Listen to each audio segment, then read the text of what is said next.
ॐ अज्ञानतिमिरन्धस्य ज्ञानाञ्जनशलाकया चक्षुरुन्मिलितं येन तस्मै श्रीगुरुवे नमः।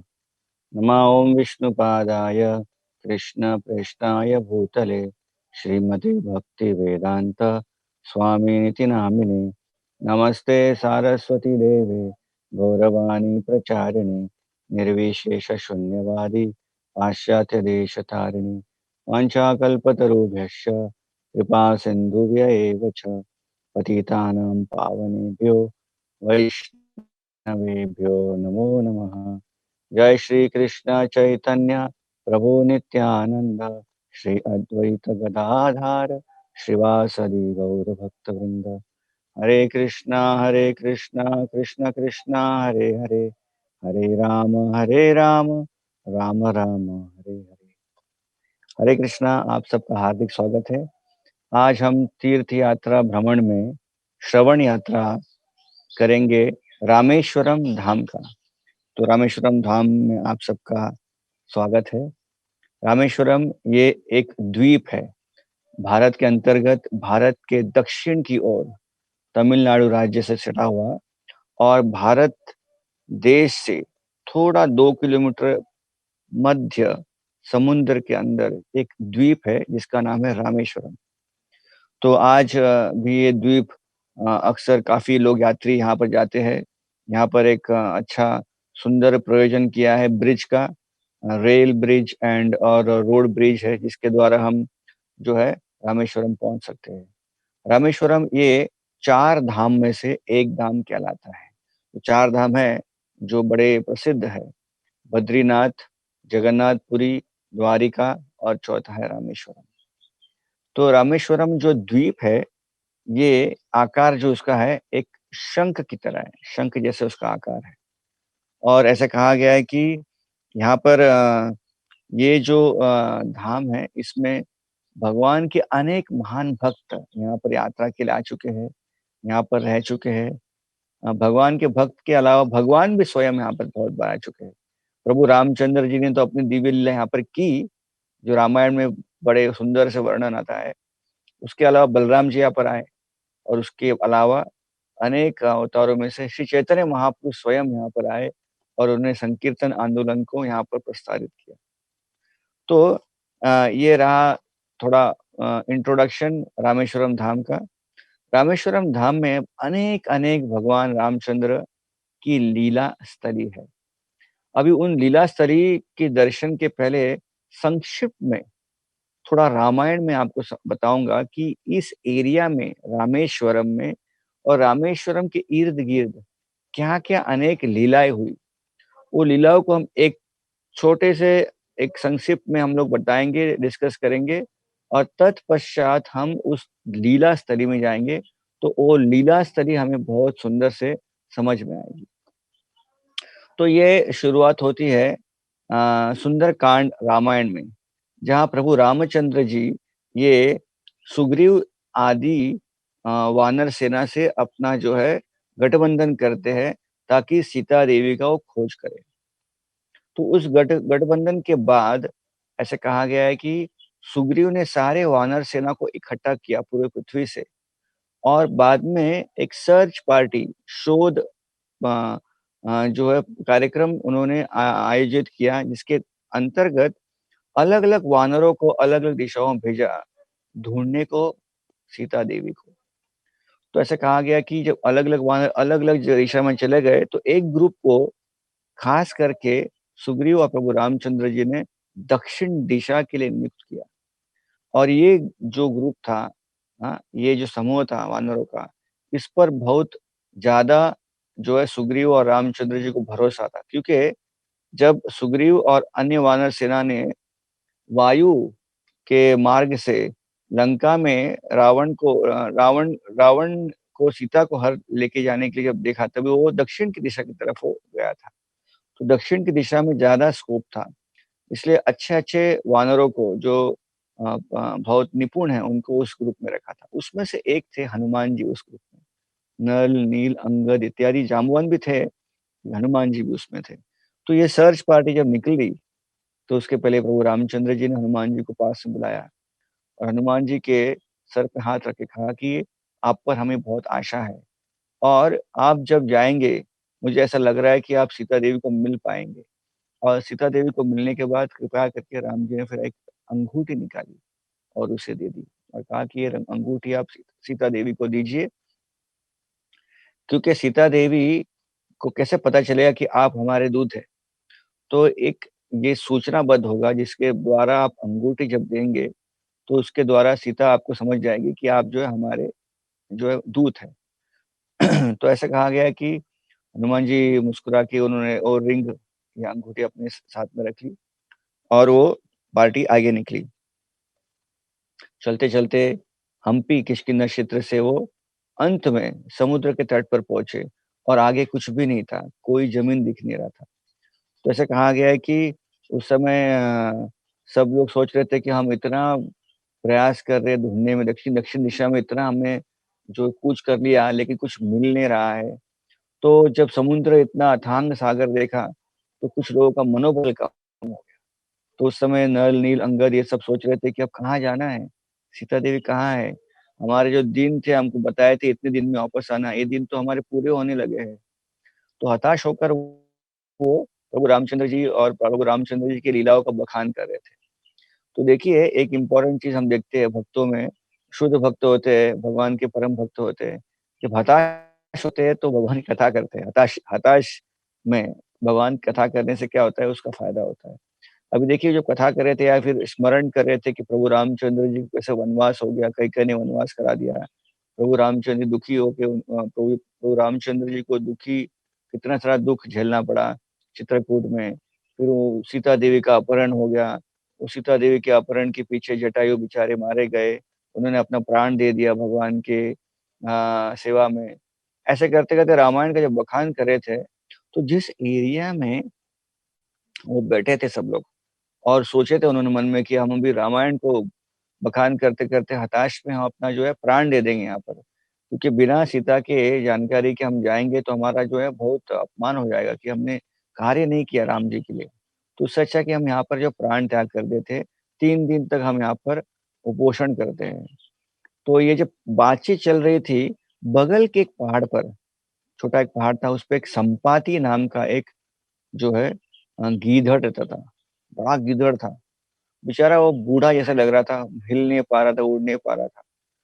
तो वो जब उन्होंने देखा कि सारे बंदर जमा हो गए थे, उपोषण कर रहे थे, तो बड़े खुश हो गए वो, कि चलो अच्छा है बहुत दिनों के बाद पेट भरा नहीं, कुछ खाने मिला नहीं, ये लोग सामने ही आ गए मेरे और इनसे जो है मेरा पेट भर लूँगा, जब मर जाएँगे तो खा लूँगा इनको। तो संपाति उनकी बातें सुन रहा था। सुनते-सुनते उसने राम जी की इस कहानी सुनी और जटायु का नाम भी सुना। जटायु का नाम सुनकर संपाति उड़ के उनके बीच में आ गया। सब डर गए, ये गीदड़ कहाँ से आ गया?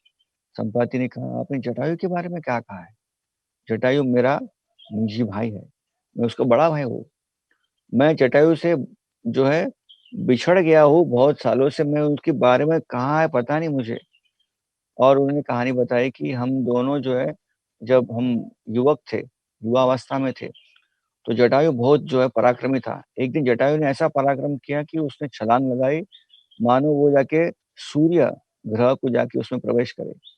तो जैसे वो सूर्य ग्रह की तरफ जा रहे थे आकाश मार्ग से, तो सूर्य की जो भाप से उनका जो है सर जो है पूरा बदन जो पूरा गर्म हो गया।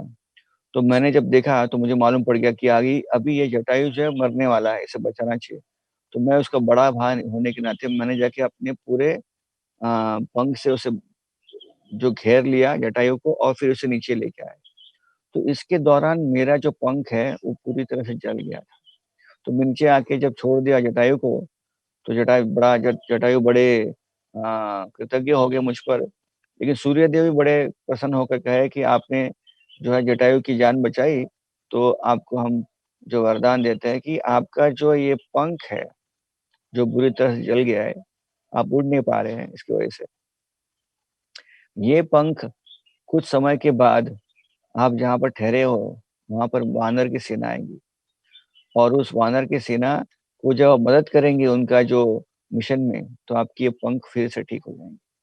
तो संपाति ने सारा दृष्टांत बताया वानरों को और वानरों ने कहा कि जटायु जो है, ये प्रभु रामचंद्र जी की सेवा में अमर हो गया। सीता देवी को रावण हड़प कर लेके गया, तो जटायु ने उनसे युद्ध किया। क्रूर रावण ने जटायु की हत्या कर दी।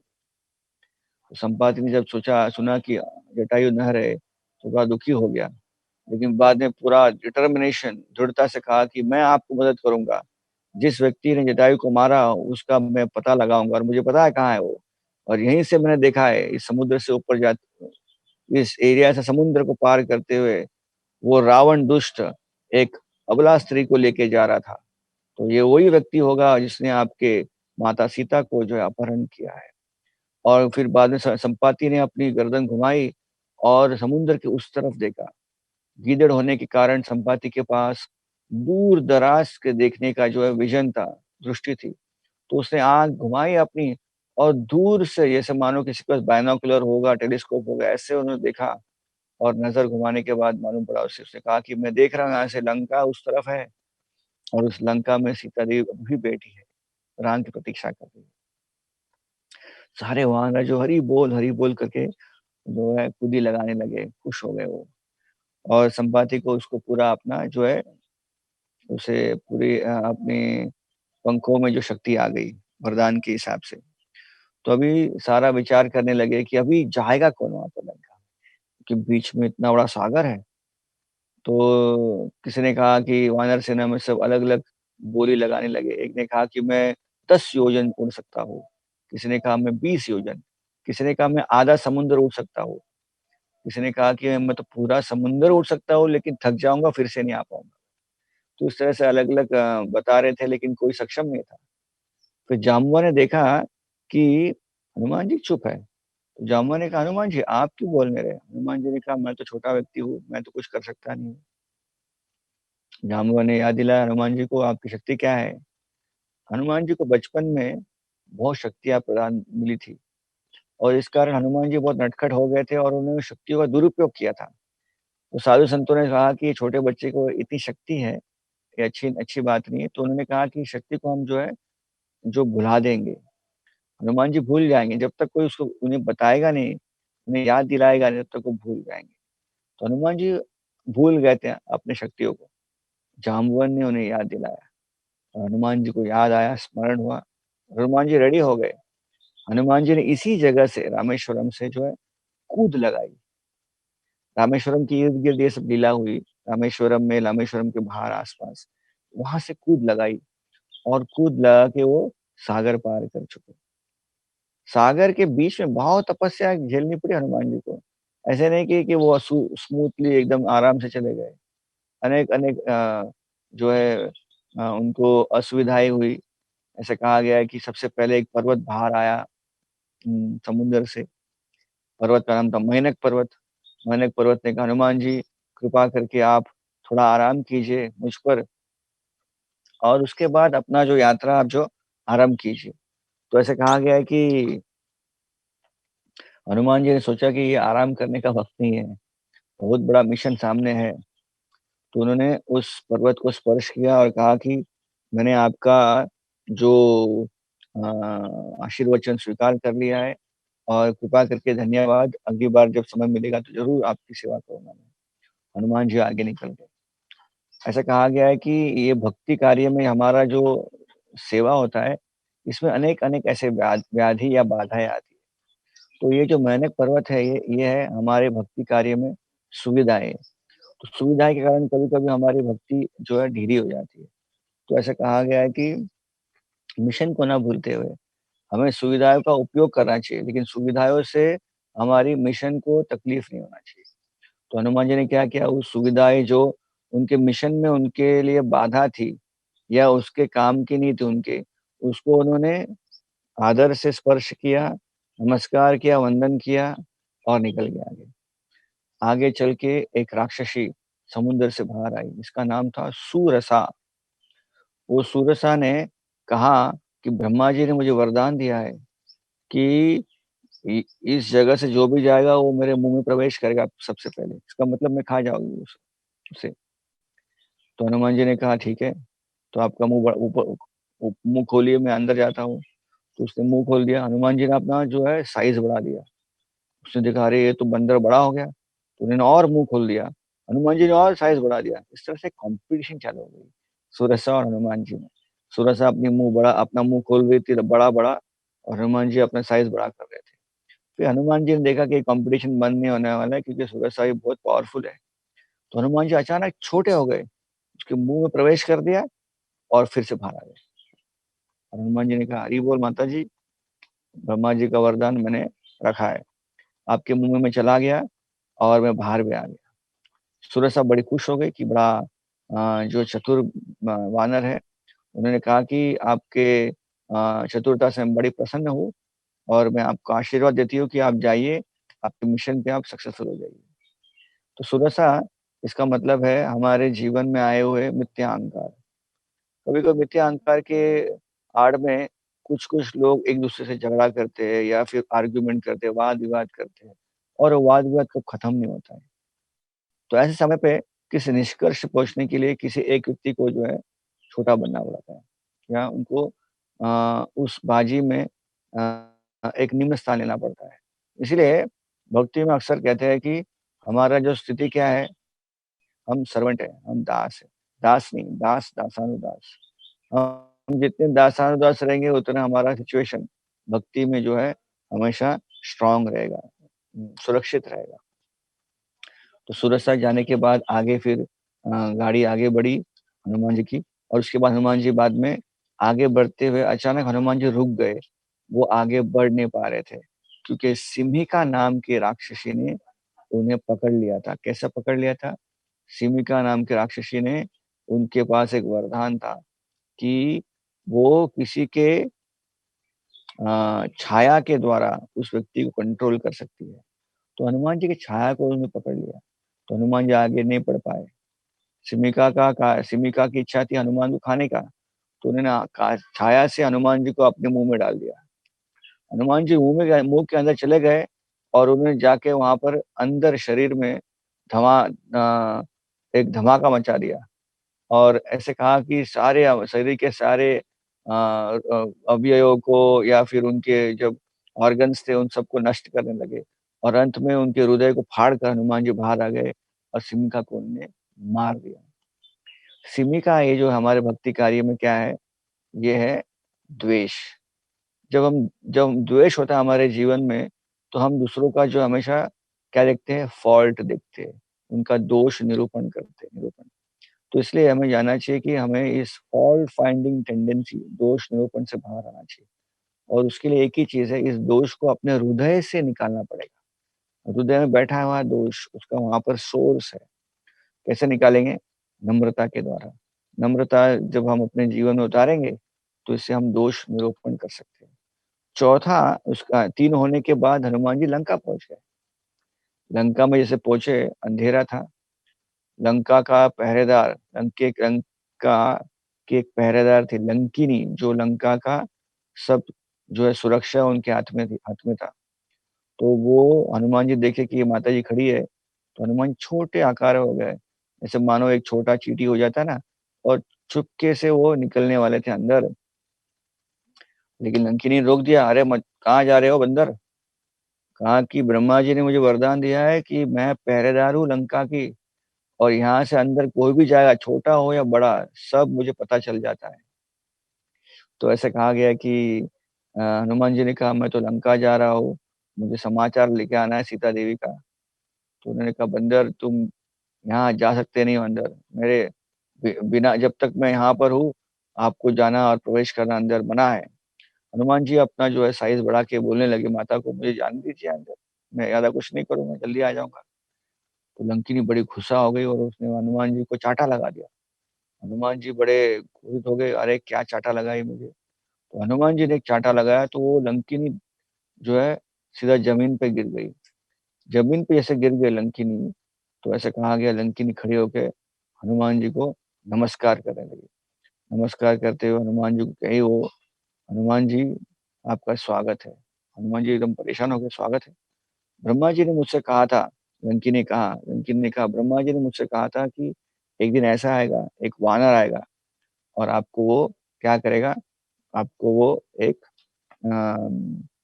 अ आपको एक चाँटा लगाएगा। उस चाँटा लगाने से ऐसा कहा गया है कि आपको जानना आप उससे इंगित हो जाएगा कि अब लंका का जो है नाश होने वाला है और रावण की मृत्यु होने वाली है। उसके बाद आप लंका को छोड़ के चले जाइए। तो लंकिनी ने कहा कि समय आ गया है ब्रह्मा जी के हिसाब से आप अंदर जा सकते हैं, वेलकम। तो हनुमान जी ढूँढ रहे लंका में सीता देवी को, सब जगह राक्षस इंद्रस्तुति में लगे हुए हैं।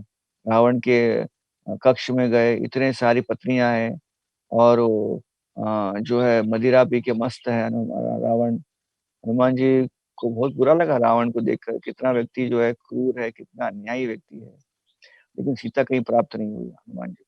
दुखी हो गए हनुमान जी को, सोचने लगे सीता देवी तो कहीं खा तो लिया नहीं रावण ने। फिर ढूँढते-ढूँढते एक वन, एक गार्डन में आ गए।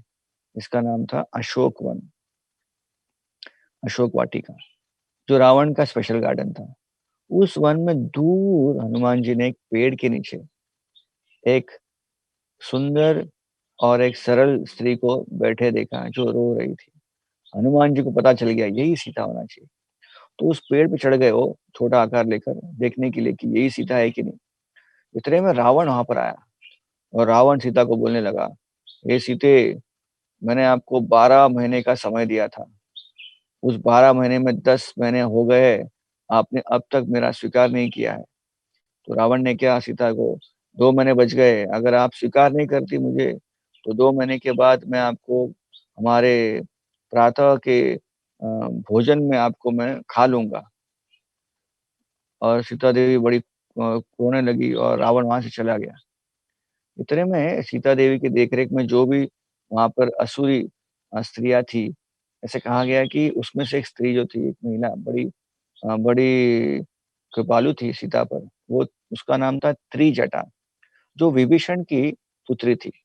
तो त्रिजटा ने आके सीता से सांत्वना दी और सीता को कहा कि आप घबराइए मत, मुझे आपको एक सुखद समाचार सुनाना है। कल रात को मैंने एक सपना देखा। उस सपने में देखा कि आपके प्रभु राम यहाँ पर आ गए हैं और विजयी बन गए और आपको लेके जा रहे हैं यहाँ से। और उन्होंने कहा अक्सर असुरों को सपना जो आता है वो सच होता है। सीता देवी बड़ी प्रसन्न हो गई और त्रिजटा वहाँ से चले गए अपने कार्य में। अब हनुमान जी को पता चल गया कि सीता देवी यही महिला सीता देवी है। तो हनुमान जी ने अभी सोचा कि मैं जाऊँगा सामने तो मुझे देख के डर जाएगी। तो हनुमान जी ने ऊपर से ही रामायण गाने का कार्य जो है प्रारंभ कर दिया। रामायण सुनकर सीता बड़ी प्रसन्न हो गई, कहने लगी कि कहाँ से ध्वनि आ रहा है रामायण का? तो हनुमान जी सामने प्रकट हो गए और दंडवत प्रणाम किए। सीता देवी थोड़ी भयभीत हो गई कि ये कौन है? रावण तो नहीं है ना? उस समय हनुमान जी ने वो रिंग दिखाई और कहा कि मैं राम का दूत हनुमान जी हूँ। रिंग, अंगूठी दिखाकर सीता देवी ने जो है हनुमान जी को जो है पहचान लिया और हनुमान जी ने सारा किस्सा सुना दिया कि हम यहाँ पर आए आपकी खोज के लिए और अभी आपका जो समाचार हम राम जी तक पहुँचाएँगे। सीता देवी ने कहा कि आप जा रहे हैं फिर से, तो कैसे मालूम पड़ेगा कि आप राम जी को कैसे पता चला कि आप मुझसे मिले कि नहीं, कि मैं ही सही सीता थी उससे आप मिले। तो सीता देवी ने भी एक और 2 चीज़ जो इंगित किया, जो वो रामचंद्र जी को बोल सकते हैं। एक चीज़ बोला कि चित्रकूट में घटना घटी, जो इंद्र के जो पुत्र थे जयंत, उसके द्वारा एक जो है मुझ पर वार किया गया और उस समय रामचंद्र जी बड़े क्रोधित होकर उन्होंने उस जयंत जो एक कौवे के रूप में आया था, उस पर ब्रह्मास्त्र का जो है वार किया था। फिर जयंत आके उसने पूरी शरणागति की चित्रकूट में। ये किस्सा किसी को पता नहीं है, मुझे और राम को ही पता है। तो प्रभु राम को ये किस्सा सुना दीजिए, तो उस उन्हें पता चल जाएगा कि वा आप सच में मुझसे मिल के आए हैं आप। और दूसरा बाद में सीता देवी ने एक आभूषण निकाल के दिया और राम जी से कहो ये आभूषण मेरा है, उनको दीजिए। ये देखकर वो जान जाएँगे कि आप मुझसे मिले हैं। तो हनुमान जी बड़े प्रसन्न हुए। हनुमान जी सोचने लगे कि बड़ा अच्छा मिशन एक्कम्प्लिश हो गया।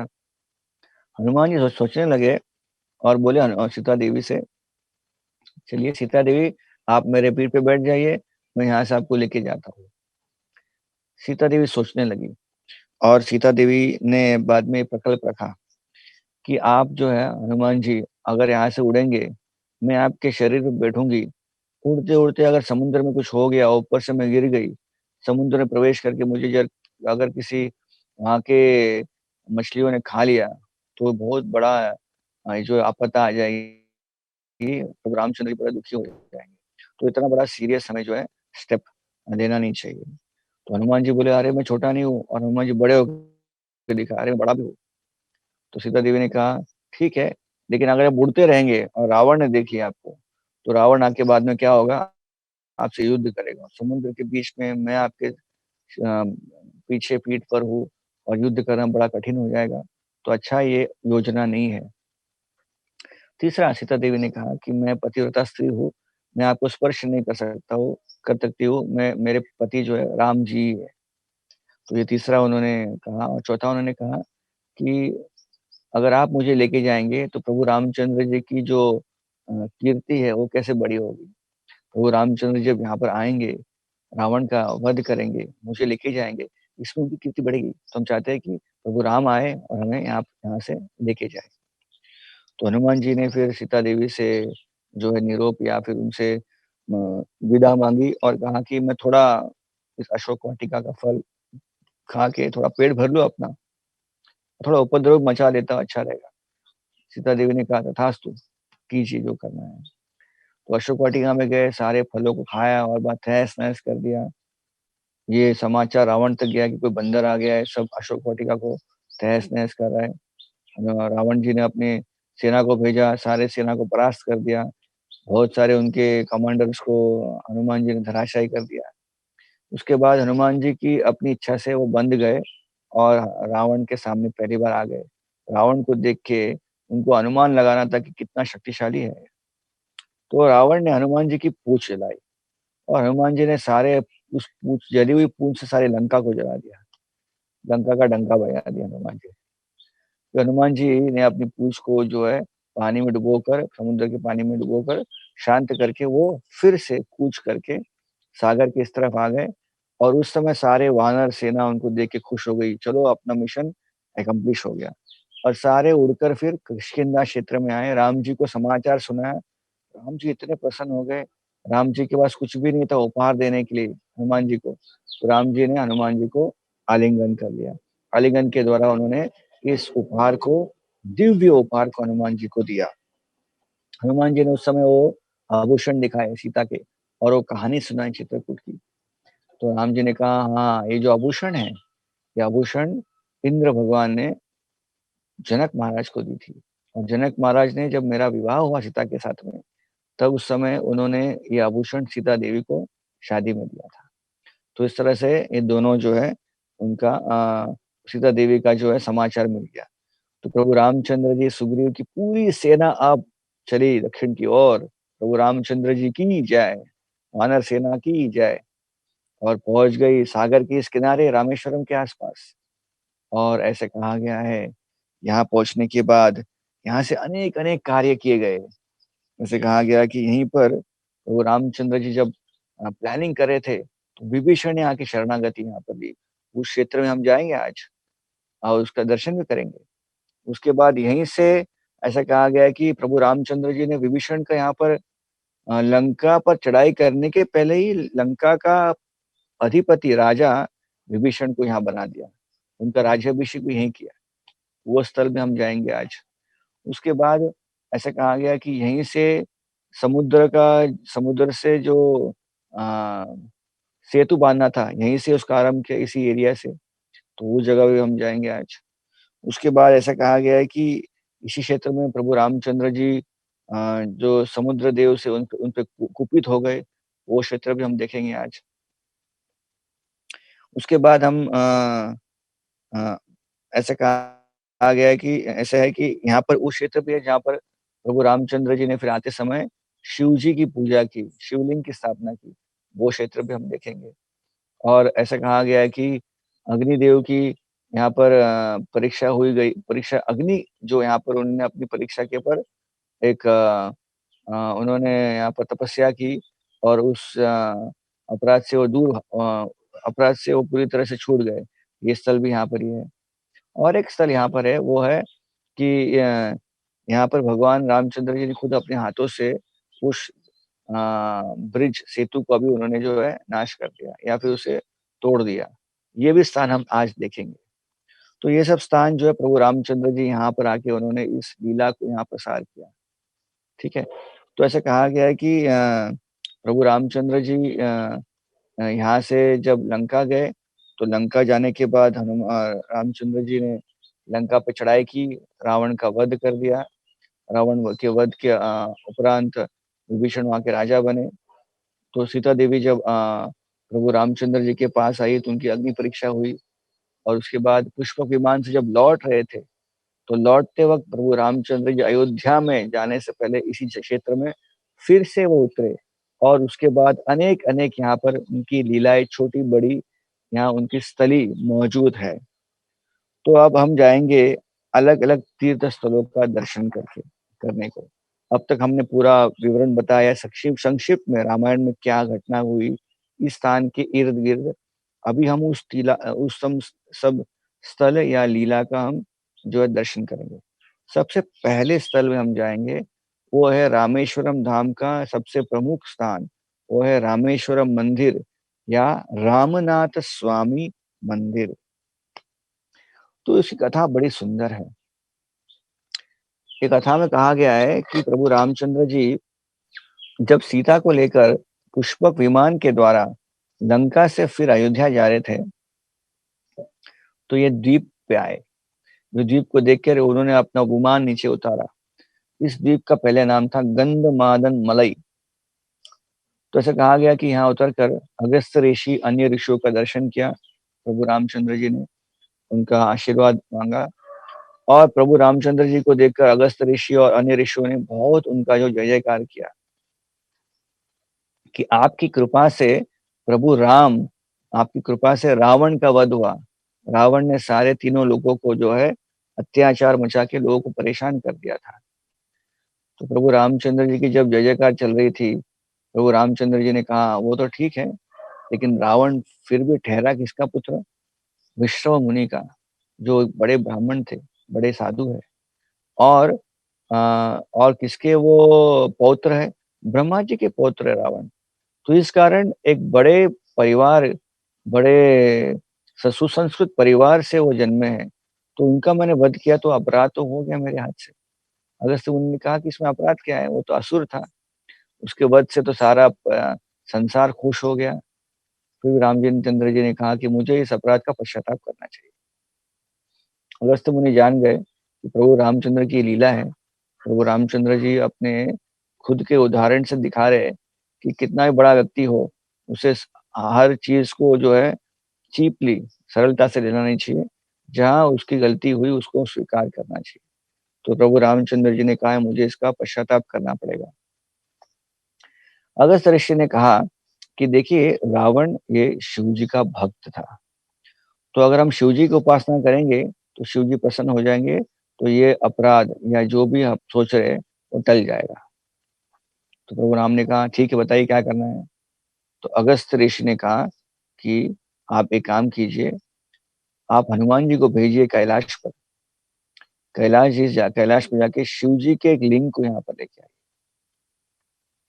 उस लिंग की यहाँ उपासना कीजिए और उस उपासना के द्वारा क्या होगा कि आप जो है इस पूरे पश्चाताप या अपराध से छूट जाएँगे।"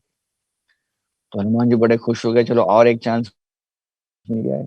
तो ऐसा कहा गया कि हनुमान जी फिर वहाँ से छलांग लगाए और छलांग लगाने के बाद हनुमान जी पहुँच गए कैलाश पर। लेकिन कैलाश पे शिव जी का दर्शन नहीं मिला उनको, तो थोड़ी तपस्या करने लगे। शिव जी बड़े प्रसन्न हो गए। शिव जी ने फिर उन्हें शिवलिंग दिया। शिवलिंग को उठाकर हनुमान जी तुरंत फास्ट एक्सप्रेस वे में से आ गए और पहुँच गए कहाँ पर? रामेश्वरम। यहाँ पर रामेश्वरम में हनुमान जी को आते-आते विलम्ब हो गया। ऐसे कहा गया है कि अगस्त्य मुनि ने एक मुहूर्त रखी थी इस पूजा की और उस मुहूर्त के आने के बाद कुछ अन्य दिन के बाद, कुछ दिनों के बाद फिर से मुहूर्त आने वाला था। तो और प्रभु रामचंद्र जी के पास समय था उस समय वेट करने के लिए। उन्हें तुरंत अयोध्या जाना था। जब समय जा रहा था, तो अगस्त्य मुनि बड़े परेशान हो गए, कहा है कि कहाँ है? हनुमान जी अब तक आए नहीं। तो सीता देवी ने अपने हाथों से क्या किया, उन्होंने अपने हाथों से ये एक शिवलिंग बनाया उस वाळू से। समुद्र के किनारे था तो उस वहाँ पर समुद्र की जो रेत थी, उससे उन्होंने सुंदर शिवलिंग बनाया, जैसे हम देख रहे हैं यहाँ पे।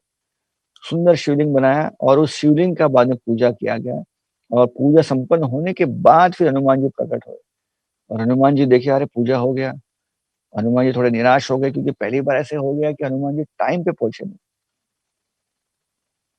तो हनुमान जी को निराश देखते हुए प्रभु रामचंद्र जी ने उनकी सांत्वना की। उन्होंने कहा कि आपका लिंग ही सर्वश्रेष्ठ है, तो क्या कीजिए अभी पूजा तो हो गई लेकिन कोई बात नहीं, सीता देवी के लिंग को आप हटा दीजिए, अपना लिंग वहां पे रख दीजिए और हम आगे पूजा करते रहेंगे इस लिंग का।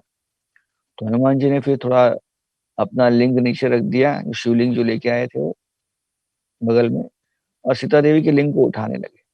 उठा नहीं पा रहे थे, सारी शक्ति लगा दी, फिर उन्होंने अपने पूंछ को लपेट लिया और पूंछ से उठाने लगे। वो उठाने उठाने को थोड़ा पूंछ से वो खींचने लगे, खींच भी नहीं पाए। तो थोड़े समय को हनुमान जी को पता चल गया कि ये शिवलिंग बड़ा भारी है। तो हनुमान जी को पता चला मैंने बड़े बड़े पर्वत उठा लिए। तो बड़े पर्वत कैसे उठाए? भक्ति की शक्ति से। और भक्ति की देवी कौन है? सीता मैया। तो सीता मैया ने बनाया हुआ शिवलिंग कैसे मैं उठाऊं उनकी शक्ति के बिना? तो जान गए। तो प्रभु राम ने कहा सीता देवी का शिवलिंग यहीं पर रहेगा, यही शिवलिंग जो मेन शिवलिंग होगा, इसका आज से नाम है रामनाथ स्वामी। तो ये शिवलिंग का दर्शन करने के लिए भविष्य काल में अनेक अनेक भक्त आएंगे, यात्री आएंगे यहाँ पर। और हनुमान जी, आपका शिवलिंग भी वहीं पर होगा बगल में, क्योंकि आपने इतना बड़ा कष्ट किया है। तो लोग आपको आदर देने के लिए पहले आपके शिवलिंग का दर्शन करेंगे, उसके बाद सीता देवी ने बनाया हुआ शिवलिंग का दर्शन करेंगे। इस तरह से यहाँ दो शिवलिंग हो गए। विभीषण बड़े प्रसन्न हो गए। विभीषण ने भी शिवलिंग बनाया था और पूजा की थी, तो उन्होंने भी अपना एक शिवलिंग बगल में रख दिया, तो तीन शिवलिंग हो गया अभी। एक बड़े मंदिर के अंदर तीन ऑल्टर है। मेन शिवलिंग सीता देवी का है, उसके बगल में हनुमान जी का शिवलिंग है कैलाश वाला सॉरी। तीसरा शिवलिंग है स्फटिक शिवलिंग, जो विभीषण का है। तो तीनों शिवलिंग अभी भी मौजूद है रामनाथ स्वामी मंदिर में। तो ये सुंदर रामनाथ स्वामी मंदिर का जो है कथा है शिवलिंग का। मंदिर से लगा लगा हुआ और एक कक्ष है बगल में, जहाँ पार्वती देवी का मंदिर है। तो भक्त पहले पार्वती देवी का दर्शन करते हैं, फिर बाद में इस कक्ष में आके शिव जी का जो है दर्शन करते हैं। इस तरह से रामनाथ स्वामी ये सुंदर जो है मंदिर आज भी रामेश्वरम द्वीप में स्थित है। ऐसे कहा गया है कि ये मंदिर बहुत सुंदर है, इतना विशाल मंदिर है, इतने सारे गोपुरम इसमें है कि ऐसा कहा गया है कि इसका एक वर्ल्ड रिकॉर्ड भी है कि इसके इसका जो बड़ा कॉरिडोर है, जो चलने का स्थान है, जैसे आप देख रहे हैं मंदिर के प्रांगण इतना बड़ा है कि सबसे विश्व में विशाल ये जो है कॉरिडोर है। तो ऐसे कहा गया है कि यहाँ पर इस कॉरिडोर में अनेक अनेक जो है संख्या में खंबे हैं, अच्छे से कार्विंग किया हुआ खंबा है। और ऐसे कहा गया है कि इसमें इस क्षेत्र में ऐसा कहा गया है कि 3700 फीट लंबा कॉरिडोर है और इस कॉरिडोर में 4000 4000 बड़े-बड़े खंबे हैं और इसलिए विश्व प्रसिद्ध है अपने इस शैली में। और वर्ल्ड रिकॉर्ड भी इस मंदिर का इसमें है। तो मंदिर के बारे में थोड़ा एक ऐसा एक उदाहरण या फिर यहाँ पर इंफॉर्मेशन दिया गया है। इस मंदिर में अनेक तीर्थ भी है और भगवान शिव जी का लिंग तो है ही, पार्वती देवी का मंदिर तो है ही। इसके अलावा यहाँ पर 22 कुएं या छोटे पुकुर या छोटे जो सरोवर है, जहाँ पर यहाँ की मान्यता है कि ये अनेक अनेक तीर्थ पूरे विश्व भर के सारे तीर्थ यहाँ प्रस्तुत है और इसीलिए यहाँ पर इस तीर्थ में आके लोग स्नान भी करते हैं। तो एक अनेक यहाँ पर एक दर्शन के अलावा एक और एक विधि यहाँ पर है कि भक्त लोग आते हैं और एक-एक करके ये सब तीर्थों का एक साथ स्नान करते हैं। तो ऐसे 22 तीर्थ यहाँ पर है। आइए चलिए हम इस तीर्थों का दर्शन करते हैं। तो इस 22 तीर्थों में से एक और तीर्थ को जोड़ेंगे तो 23 तीर्थ हो जाता है। तो 23 तीर्थ जो है, वो पहला तीर्थ जो है वो है अग्नि तीर्थ। हम देख रहे हैं अग्नि तीर्थ का सुंदर दर्शन। अग्नि तीर्थ यानी इस मंदिर के बाहर 5 मिनट के अंतर पर जो समुद्र है, उसमें समुद्र जब स्नान करते हैं, उस एरिया को कहते हैं अग्नि तीर्थम। अभी अग्नि तीर्थ की कथा क्या है? रामायण में ऐसा कहा गया है कि जब राम ने रावण का वध किया, तो राम ने उस समय विभीषण से कहा, जाइए सीता को आप जो है उनको बताइए कि आप वो आकर मुझसे मिल सकती है। तो सीता देवी बड़ी प्रसन्न हो गई कि अब रामचंद्र जी से मिलना होगा। 12 महीने हो गए, मिल नहीं पाई मैं, विरह में थी वो। तो अपने आप को थोड़ा सजा कर आ गई वो मिलने को। जैसे मिलने आई, दूर से देखा प्रभु राम बड़े गंभीर अवस्था में थे।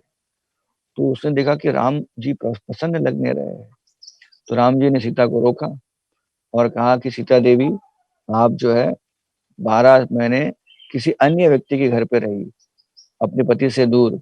तो मैं जो हूँ, मैं धार्मिक व्यक्ति हूँ और मैं आगे चल के राजा होने वाला हूँ। तो राजा होने के नाते मुझे बाकी लोगों से अपने जीवन को पूरा क्लीन रखना पड़ेगा। मैं किसी के सस्पिशन में रह सकता नहीं है। तो लोग पूछेंगे आगे चल के कि आपने सीता का स्वीकार किया है जो 12 महीने बाहर रही हो किसी अन्य के घर में। तो सीता देवी, मैं आपको स्वीकार नहीं कर सकता हूँ। देखिए, रामचंद्र जी की इस लीला को देखकर हमें दुखी होना चाहिए, लेकिन भगवान पर हमें कुछ आरोप लगाना नहीं चाहिए। भगवान अलग-अलग अवतारों में आते हैं, अलग अनेक अनेक उनका एक मिशन होता है कि नहीं? भगवान कृष्ण लीला में आए थे लीला पुरुषोत्तम के रूप में, और उन्होंने भगवत गीता का शिक्षा भी हमें दिया है। भगवान परशुराम आए थे क्षत्रियों का विनाश करने के लिए, जो क्रूर क्षत्रिय थे, उनका विनाश किया। और नरसिंह देव आए हिरण्यकशिपु का विनाश करके प्रहलाद महाराज को बचाने के लिए। तो भगवान अलग-अलग अवतार में आते हैं, अलग-अलग उनके सिद्धांत होते हैं, उनके तत्व होते हैं, उनका विचार होता है। तो राम जी के अवतार में वो एक आदर्श राजा के रूप में आए थे। तो आदर्श राजा की भूमिका उनके लिए सबसे ज़्यादा जो है प्रामाणिक थी या फिर सबसे महत्व था। और बाकी जो उनकी ड्यूटीज़ है, उसके बाद उस ड्यूटी उनके बाद राजा के बाद वो बाकी सब ड्यूटी था उनका। तो उनका संबंध, उनका पर्सनल चीज़, उनके सारे चीज़ सेकेंडरी थे। तो मुख्य जो था वो राजा की भूमिका थी। तो राजा की भूमिका निभाते हुए राम जी ने कहा सीता देवी को कि आप जहाँ जाना चाहती हो, आप जा सकते हैं। सीता देवी बड़ी दुखी हो गई। सीता देवी ने कहा कि सारे लोग मुझ पर आरोप कर रहे हैं कि मैं 12 महीने बाहर रही, लेकिन मैं कहना चाहती हूँ कि मेरे मन में एक बार भी रामचंद्र जी के अलावा किसी और का विचार नहीं आया। और ऐसे कहा गया है कि सीता देवी ने लक्ष्मण को कहा, कृपा करके एक चिता बनाइए, उस अग्नि के चिता में प्रवेश करती हूँ। अगर मैं पतिव्रता स्त्री अभी भी हूँ, तो क्या होगा, मैं उस अग्नि से प्रवेश करके बाहर आ जाऊँगी, मुझे कुछ नहीं होगा। लक्ष्मण बड़े हैरान हो गए कि उसे ऐसा कार्य करना पड़ रहा है, चिता बनाना पड़ रहा है। तो रामचंद्र जी की तरफ देखा उन्होंने, रामचंद्र जी ने अपना सर हिलाया। लक्ष्मण और भ्रमित हो गए, ये क्या हो गया? रामचंद्र जी यस कह रहे हैं। तो लक्ष्मण जी बड़े भारी हृदय से उन्होंने उस चिता को बनाया, अग्नि लगाई और सीता देवी ने उसमें प्रवेश किया। सारे हैरान हो गए। प्रवेश किया एक तरफ से, दूसरी तरफ से अग्नि देवता सीता देवी को लेकर आए बाहर। अग्निदेव जो है, ये सीता देवी के पिता समान है और पिता के रूप में पुत्री को लेके आए, कहा कि देखो ये मेरी पुत्री है, पूरी तरह से शुद्ध है, इसमें कोई क्लेश नहीं है, इसको आप स्वीकार कर सकते हैं। तो वो रामचंद्र जी ने ये लीला को इसलिए संपन्न कर दिया था कि सीता देवी पर कोई आँच ना आए। तो सीता देवी प्योर जब साबित हो गई सबके नज़रों में, तो रामचंद्र जी ने उनको स्वीकार कर लिया। तो ऐसा कहा गया कि जब प्रभु रामचंद्र जी, लक्ष्मण, सीता और सारे वानर सेना पुष्पक विमान से जब आए,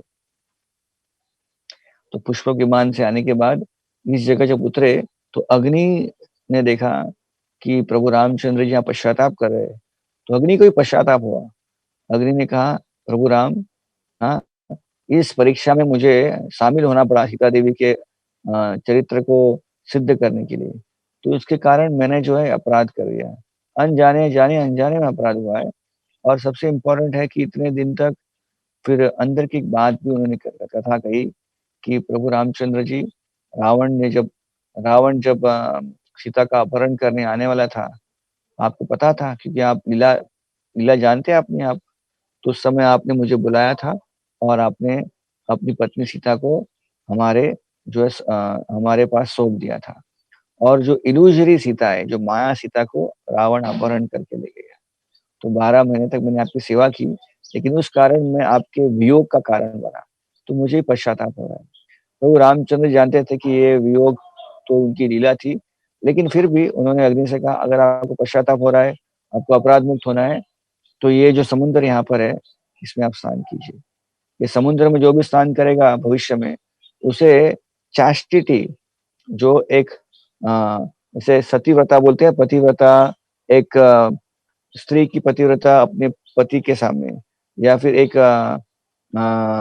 व्यक्ति की पतिव्रता या उसके स्वामित्व स्वामी जो उनके होते हैं, गुरु होते हैं या फिर उनका एक मिशन होता है, उसके प्रति तो उनका जो स्नेह होता है, उनकी दृढ़ता होती है, उनका जो संकल्प होता है, वो संकल्प बढ़ जाएगा, जो यहाँ पर आके स्नान करेगा। तो आज से इस तीर्थ का नाम अग्नि तीर्थ बनेगा। तब से रामेश्वरम में यहाँ पर ये अग्नि तीर्थ है, जहाँ पर ये लोग स्नान करते हैं। वो स्नान करने के बाद गीले कपड़े में, उसी कपड़ों में चल के आते हैं, 3 मिनट दूर टेम्पल है, भगवान का रामनाथ स्वामी का मंदिर है, प्रवेश करते हैं उसमें और उसमें जाने के बाद फिर एक-एक कुएँ के पास जाते हैं और लोग जो खड़े होते हैं वहाँ पे आयोजक, वो उनके सिर पे 1 बाल्टी या 1 मग जितना भी होगा फटाफट सबको स्नान कराते हैं। ऐसे सुंदर स्नान करा के, ऐसे कुछ आधे पौने घंटे में पूरा 22 तीर्थों का 23 तीर्थों का स्नान पूरा हो जाता है। उसके बाद ऐसा कहा गया है कि शिव जी का दर्शन करना चाहिए।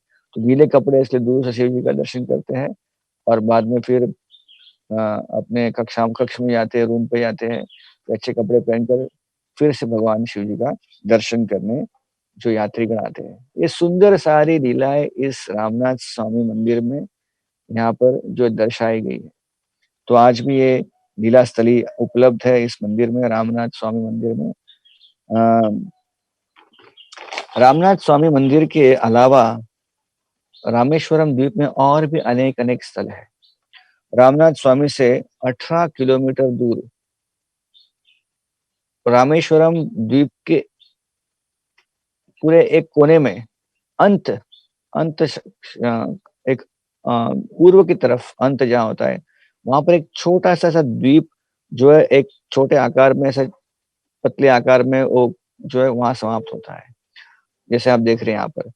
इसे कहते हैं धनुष कोटि या धनुष तीर्थ। ऐसा कहा गया है कि ये वही स्थान है जब प्रभु रामचंद्र जी रामेश्वरम आए, तो विभीषण ने कहा, "प्रभु राम, आप जा रहे हैं आप अयोध्या, आपने सुंदर ये सेतु बाँधा है, लेकिन ये सेतु सुंदर तो है लेकिन आगे चल के लंका के लिए ये सेतु जो है असुरक्षित ठहरेगा। कोई भी व्यक्ति, असुर हाँ, कोई भी बड़ा पराक्रमी राजा इस सेतु पे चढ़कर सेतु से आकर लंका पर प्रहार कर सकता है। कृपा करके राम जी इस सेतु का कुछ कीजिए आप।" सेतु का काम पूरा हो गया। तो प्रभु राम ने कहा, "आप सही बता रहे हैं। इस सेतु के कारण जो है अभी लंका असुरक्षित है।" तो प्रभु ने अपने धनुष को उठाया, धनुष और उस धनुष के माध्यम से इस सेतु के 3 विभाजन कर दिए और विभाजन करने से ये सेतु जो है पूरा समुद्र में डूब गया। और इसके कारण प्रभु रामचंद्र जी के इस विभाजन से इस क्षेत्र का नाम पड़ा धनुषकोडी या धनुष तीर्थ। ऐसा कहा गया है कि आज भी इसका जो सेतु है, इसका दर्शन तो आँखों से होता नहीं हमें, लेकिन कहा गया सैटेलाइट से भी देखते हैं कुछ लोग, वैज्ञानिक लोग, तो उन्होंने देखा है कि एक छोटा-सा जो है ऐसे कुछ दिख रहा है लाइन, जैसे आप देख रहे हैं सैटेलाइट इमेज से, एक लाइन दिख रही है, जिसे कहते हैं वो लोग जो जो वैज्ञानिक लोग ने उनका नाम रखा है एडम्स ब्रिज, लेकिन हमें पता है एडम्स ब्रिज नहीं है, ये क्या है? राम सेतु। तो राम सेतु का चित्र भी मिलता है, इन्हीं जगह से। तो ये जगह इतना करीब है लंका से, लंका यहाँ से सिर्फ 18 मील दूर है। ऐसे कहा गया है कि जाफना शहर यहाँ से 18 मील जो श्रीलंका में आता है, दूर है यहाँ से।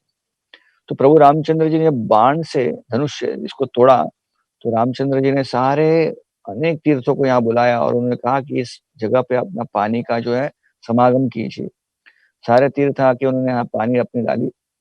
फिर रामचंद्र जी ने कहा कि ये अभी तीर्थ हो गया है। प्रभु राम और सीता दोनों ने इस तीर्थ में स्नान किया उस समय। और प्रभु रामचंद्र जी ने कहा इस तीर्थ में जो भी आएगा, सिर्फ आने से, सिर्फ मात्र आने से व्यक्ति जन्म मृत्यु के चक्कर से छूट जाएगा। और ऐसे पुराणों में कहा कि यहाँ जो स्नान करेगा, वो स्नान करने से उसे वो स्नान करने से अग्निष्टोम यज्ञ का उसको सफलता मिलेगी। तो इस तरह से अनेक अनेक लीलाएं धनुषकोडी की है। 50-60 साल पहले की बात है कि यहाँ पर एक शहर, छोटा शहर था, एक टाउन था, मंदिरें भी यहाँ पर थी, आवास भी था इसी क्षेत्र में। लेकिन 1964 की बात है कि एक बहुत बड़ा तूफान यहाँ पर आया और इतनी बड़ी लाट आई कि सारा यहाँ पर तहस-नहस हो गया। हम देखे चित्र यहाँ पर इसके। तूफान, साइक्लोन आने के बाद सब कुछ नष्ट हो गया यहाँ पर। तब से यहाँ पर कुछ आबादी नहीं है, कोई रहता नहीं यहाँ पर है। उस समय धनुषकोडी मूर्ति भी यहाँ पर थी भगवान की, उसको अभी कहीं और शिफ्ट कर दिया गया है। लेकिन ये जो धनुष तीर्थ अभी भी एक तरह से हटा हुआ है, लेकिन अभी भी लोग जाते हैं वहाँ दर्शन करके, स्नान करके फिर से आ जाते हैं। तो धनुष तीर्थ का दर्शन हमने यहाँ पर अभी किया है। धनुष तीर्थ के बाद हम नेक्स्ट जगह जाएँगे, जिसे कहते हैं कोदंड राम मंदिर। कोदंड राम मंदिर। कोदंड राम मंदिर जो है ये धनुष तीर्थ के मार्ग पर ही है। जब रामनाथ स्वामी से हम 18 किलोमीटर जाते हैं धनुषकोडी, तो बीच में क्या आता है? कोदंड राम मंदिर। तो कोदंड राम मंदिर के अंदर छोटा मंदिर है। ये वो स्थान है जहाँ प्रभु रामचंद्र जी ने विभीषण का राज्याभिषेक किया, करवाया। प्रभु रामचंद्र जी बैठे हैं, देख रहे हैं हम, लक्ष्मण जी उनका अभिषेक कर रहे हैं। तो ऐसा कहा गया है कि इस मंदिर में आप जाएँगे, तो उस मंदिर के पूरे दीवारों पर बहुत सुंदर वो लीला अंकित की गई है, जहाँ पर विभीषण आके शरणागत हुए और विभीषण को यहाँ पर पूरी लीला जो दिखाई है कि विभीषण ने यहाँ पर जो है उनका राज्याभिषेक किया गया है। तो ये सुंदर कोदंडराम मंदिर यहाँ पर है। अभी और एक मंदिर हम आगे जाएँगे, ये है विलोंडी तीर्थ। विलोंडी तीर्थ। जब रामेश्वरम से ऊपर उड़ रहे थे, प्रभु राम, सीता, लक्ष्मण और अन्य वानर सेना, सीता देवी को प्यास लगा, तो राम जी ने ऊपर से एक बाण मारा और बाण समुद्र के किनारे गया, समुद्र में गया और वहां से सुंदर पानी का एक झरना निकला। समुद्र में खारा पानी होता है, लेकिन इस बाण से समुद्र से निकला शुद्ध पानी, नॉर्मल पानी निकला, फ्रेश पानी। तो आज भी इस क्षेत्र में आप जाएँगे, विलोंडी तीर्थ है, देखिए आप, एक छोटा-सा ब्रिज बाँधा है, जो आपको समुद्र तट से समुद्र के अंदर लेके जाता है। और समुद्र के तट के अंदर, समुद्र के अंदर एक देखिए यहाँ पे कुआँ है और कुआँ का पानी जो है शुद्ध है, खारा नहीं है। सोचिए समुद्र के अंदर शुद्ध पानी। तो प्रभु रामचंद्र जी के बाण से ये विलोंडी तीर्थ का जो है निर्माण हुआ। इस विलोंडी तीर्थ के जस्ट बगल में आगे जाएँगे तो एकांत राम मंदिर है, एकांत राम। यहाँ प्रभु राम आए, एकांत में रहे, बाकी सबसे अलग रहे थोड़े दिन तक। सेक्लूशन कहते हैं ना, थोड़ा समय यहाँ पर रहे, इसलिए एकांत राम स्वामी टेम्पल कहते हैं इसे। प्रभु राम, सीता, लक्ष्मण जी के यहाँ पर अर्च विग्रह है। यहाँ पर कहते हैं कि यहाँ पर एक और एक कुआँ है जो प्रभु राम ने बनवाया, क्योंकि वानर सेना को प्यास लगी थी उनको, उनका प्यास इस कुएँ के पानी से उन्होंने जो बुझाया। तो ऐसे अलग-अलग छोटे-छोटे बहुत से ब्यूटीफुल अच्छे-अच्छे मंदिर यहाँ पर अभी भी इतने काल के बाद भी मौजूद है दर्शन के लिए हमारे। आगे चल के हम जाएँगे गंधमादन पर्वत। पर्वत नहीं कह सकते, गंधमादन छोटा एक टेकड़ी जैसा है। तो यहाँ पर हम देखेंगे कि थोड़ा ऊँचाई पर है। यहाँ पर प्रभु रामचंद्र जी और सारी वानर सेना के जो मुख्य जो मंत्री थे, लक्ष्मण के साथ यहाँ खड़े होकर वो उन्होंने क्या किया, अनुमान लगाया कि कहाँ से हमें ब्रिज बाँधना चाहिए, सेतु बाँधना चाहिए। तो यहाँ से उन्होंने अवलोकन करके उन्होंने अनुमान लगाया, इसलिए ये जो नाम है इसका गंधमादन टेकड़ी है। यहाँ पर आप जाएँगे, आज भी आपको जो है सुंदर दृश्य दिखेगा पूरे रामेश्वरम का और सागर का भी। तो लोग जाते हैं यहाँ पर पर्यटक स्थल के रूप से और यहाँ से सब जगह जाके दिखते हैं और फ़ोटो भी निकालते हैं। सुंदर फ़ोटो दिखते हैं आपको सारे रामेश्वरम प्रांत का। और यहाँ पर एक छोटा मंदिर भी है, प्रभु रामचंद्र जी के चरण का मंदिर है। रामचंद्र जी यहाँ खड़े हुए हैं तो उनके चरण चिन्ह का यहाँ पर प्रतिमा है और यहाँ का उनको पूजा की जाती है। तो उसका भी दर्शन आप ज़रूर कीजिए गंधमादन पर्वत पर। गंधमादन पर्वत के बाद हम अगला स्थान जाएँगे राम तीर्थ, लक्ष्मण तीर्थ और सीता तीर्थ, ये बगल-बगल में है। राम तीर्थ में कहते हैं कि वो जगह है जहाँ प्रभु रामचंद्र जी आराम उन्होंने किया। सीता तीर्थ वो जगह है जहाँ सीता देवी ने वहाँ पर निवास किया कुछ समय तक। और लक्ष्मण तीर्थ वो जगह पर है जहाँ पर लक्ष्मण जी जो है वहाँ पर बैठे थे और वो पहरा दे रहे थे। तो राम, लक्ष्मण, सीता तीर्थ हो गया। इसके आस-पास इन्हीं मंदिरों में यहाँ के लोगों के हिसाब से कुछ पत्थर जो सेतु के थे, वो आज भी वहाँ पर जो है आपको दिखाई देंगे। वो कहते हैं कि ये पत्थर अभी भी तैर रहे हैं पानी में, तो इसका वहाँ पर आपको दर्शन होगा। यहाँ की लोक कथाएँ हैं, इस पर लोक कथा के अनुसार ये सुंदर यहाँ पर दृश्य आपको दिखेगा। उसको कहते हैं फ्लोटिंग स्टोन्स, तैरता हुआ पत्थर। उसके बाद हम आगे थोड़ा जाएँगे तो एक तीर्थ है, छोटा तीर्थ, इसका नाम है जड़ा तीर्थ या जटा तीर्थ। प्रभु रामचंद्र जी ने शिव जी की जो उपासना की रामेश्वरम की, तो उसके पहले प्रभु रामचंद्र जी यहाँ पर इस तीर्थ में आए और उन्होंने उनकी जटा थी ना, वनवास का वेश था उनका, वो जटा को खोल के उन्होंने यहाँ पर जटा को धोया और जटा लगा के फिर जाके उन्होंने पूजा की।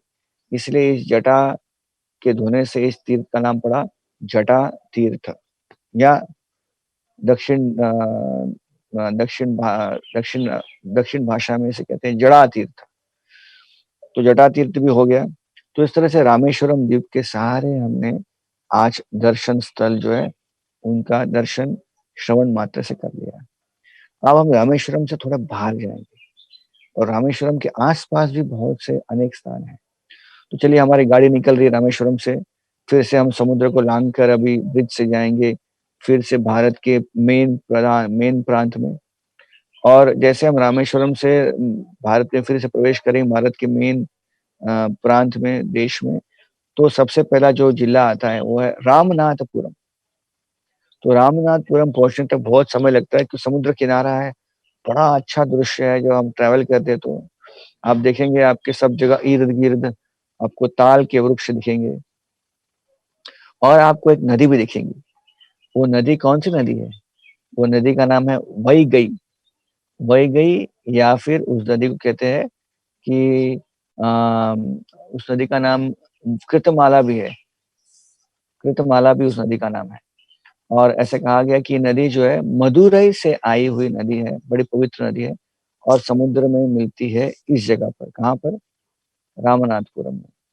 आगे हम चलेंगे और लेफ्ट में जाएँगे तो अचानक आपको दिखेंगे दोनों तरफ क्या है आपके सुंदर एक ऐसे-ऐसे पुकुर या सरोवर मिलेंगे जिसमें अनेक-अनेक जो है लाल और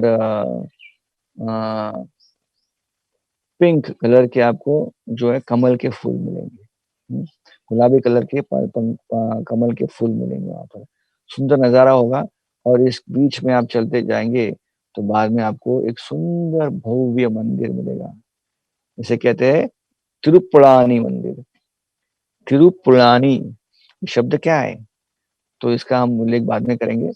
तिरुपुरानी मंदिर या ये जो क्षेत्र है, जो मंदिर के इर्द-गिर्द जो है इतना बड़ा क्षेत्र होगा वो, उस क्षेत्र का नाम और एक नाम है शरणागति क्षेत्रम।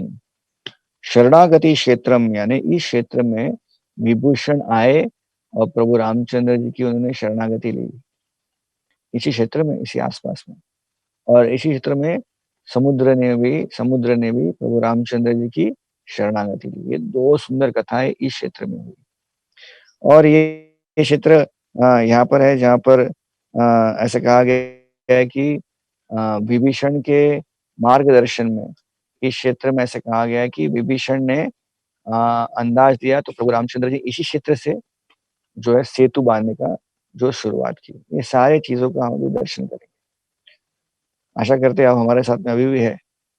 बस हमारी कथा चल रही है और सुंदर-सुंदर क्षेत्र सामने मौजूद आपके हैं।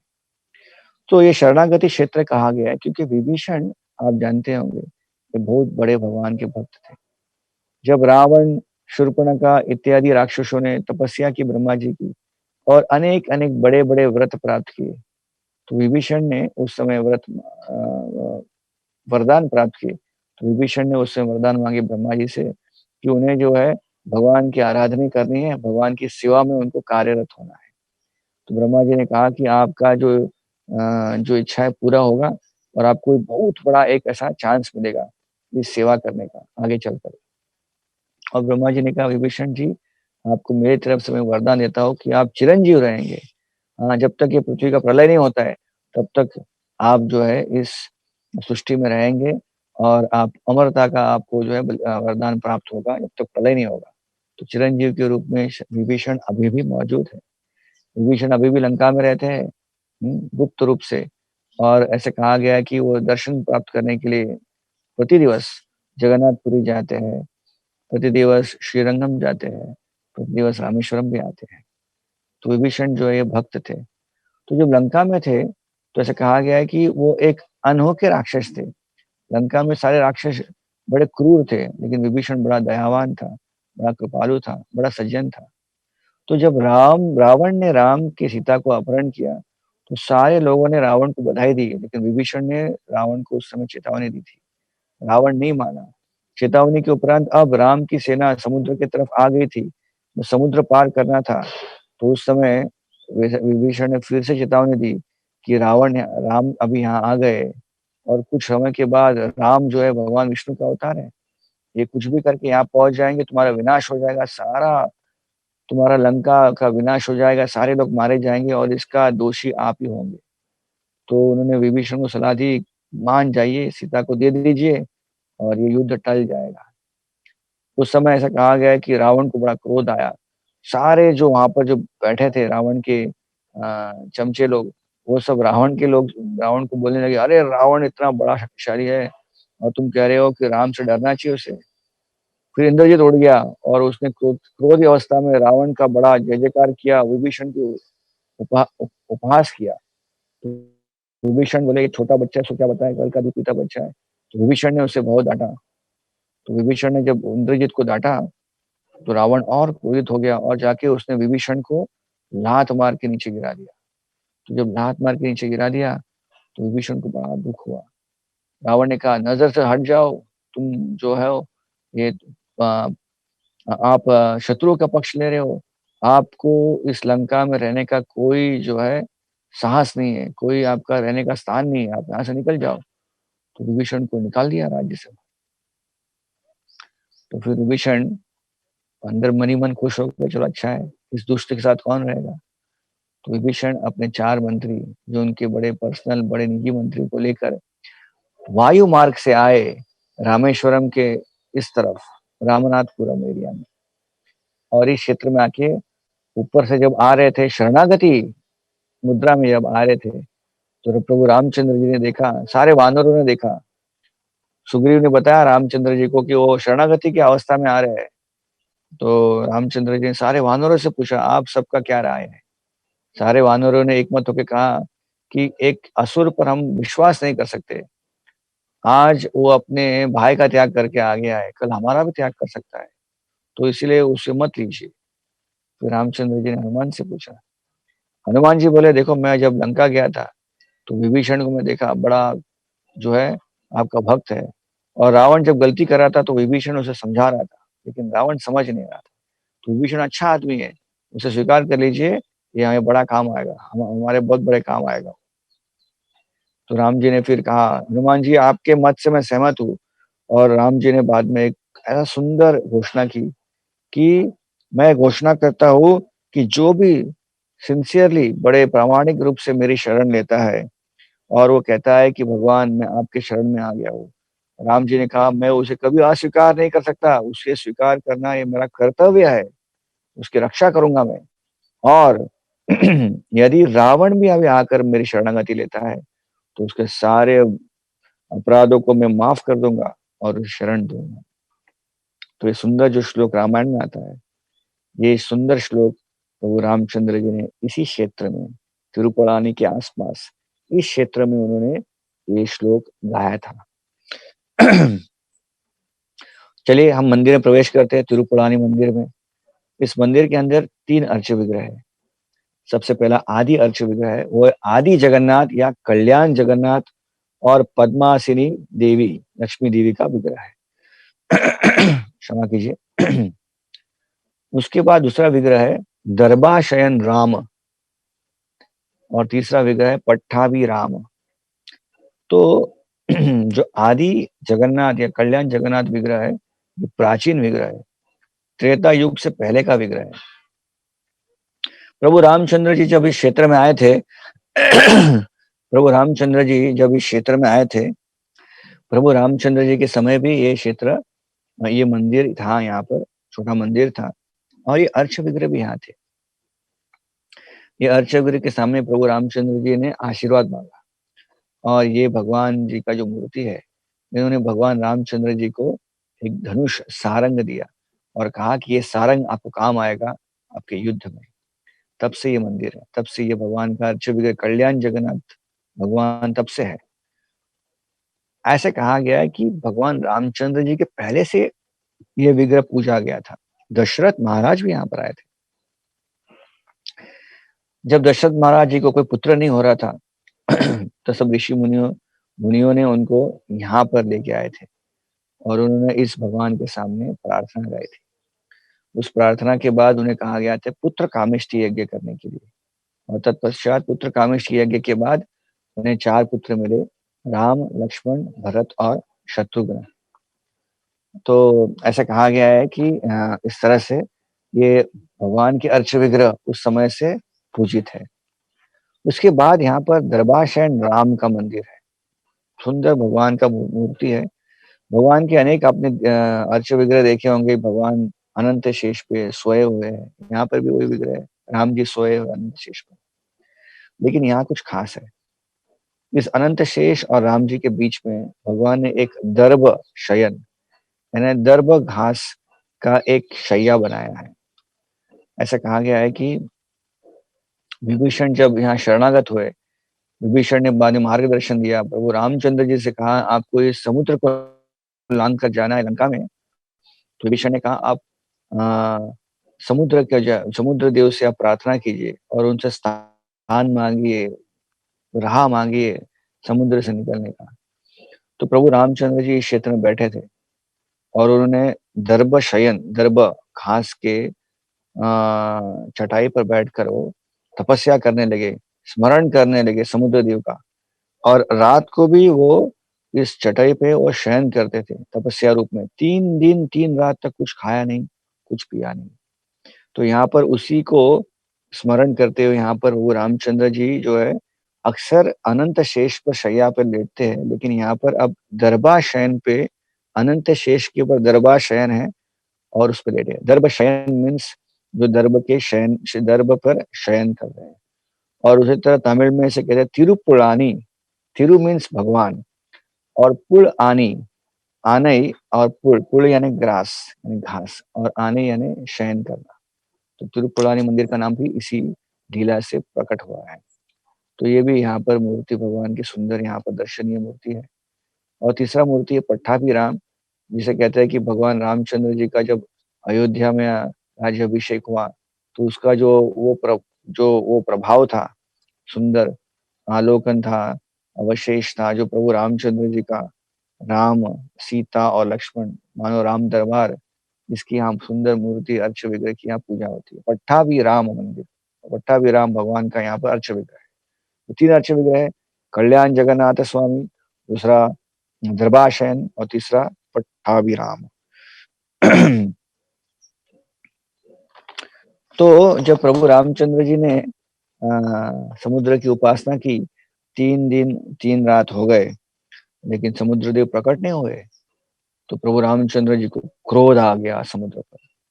वो सोचने लगे कि ये समुद्र अपने आप को बहुत बड़ा आदमी समझता है, उसे लग रहा है कि मैं एक साधारण मनुष्य हूँ, इसलिए प्रकट नहीं हो रहा है।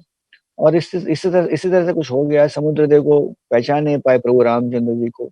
उन्हें लगा कि ये कोई भगवान का अवतार नहीं है, शायद कोई मनुष्य होंगे। तो कभी-कभी देवता भी देखते हैं हम भ्रमित हो जाते हैं। लेकिन देवता भ्रमित होने के बाद भी उनसे सीखना चाहिए, कैसे वो जब अपनी भूल को समझ जाते हैं तो पूरी तरह से शरणागत होते हैं। अपनी भूल को समझ के कितना ही बड़ा व्यक्ति हो, वो अपने आप को नतमस्तक करता है भगवान के सामने।